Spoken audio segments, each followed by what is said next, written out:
কি দরকার আপনার? আমি প্রায় সময় বলি, আজকেও বলছি, কি দরকার আপনার যেটা আপনার রবের কাছে নাই?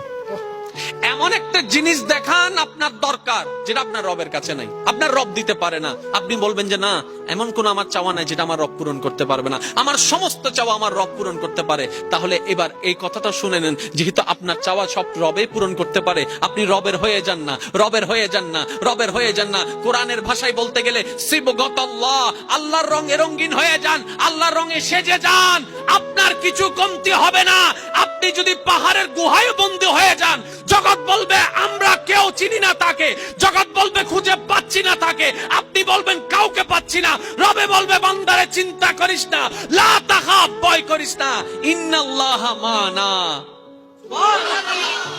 কোন বান্দা যদি নিজে থেকে চায় আমি পরিবর্তন হব, সে ছেলে হোক কিংবা মেয়ে হোক, সে যদি অন্তর থেকে সে যদি এতটুক চায় আমি পরিবর্তন হব, আল্লাহ পাকও তাকে পরিবর্তন হওয়ার জন্য সাহায্য করেন। সুবহানাল্লাহ। কত বেনামাজ এখন নামাজি হয়েছে জানেন? সুবহানাল্লাহ। কত নামাজ এখন তাহাজ্জুদ ওয়ালা হয়েছে, হাজার হাজার আছে। এক সময় নেশা করতো এমন ছেলে, এখন 5 ওয়াক্ত নামাজি হয়েছে এমনও আছে। সুইসাইড করতে গিয়ে ফেরত এসেছে, আছে। এক সময় যে কথার আগে হাত তুলতো, সে এখন গালি শুনলো মুস্কি হাসি দেয়। তো বন্ধুর একদিন তাকে জিজ্ঞেস করে, কিরে নেতা, তুই না কথা বলার আগে হাত তুলতি?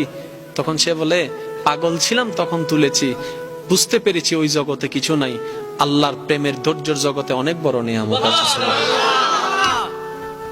এত বড় বড় সফল ব্যক্তি যদি ছোটবেলায় লাথি খাইতে পারে, আপনি পারবেন না কেন? আর সবার কথা বাদ দেন, ও নবী, আপনি শুধু একবার বলতেন জিবরাইল উল্টাই দিত, আপনি বললেন না কেন? নবী রাহমাতুল লিল আলামিন বলে, পাওয়ার থাকার পরও যে পাওয়ার দেখায় না, সে তো সত্যিকার পাওয়ারফুল ব্যক্তি। সুবহানাল্লাহ।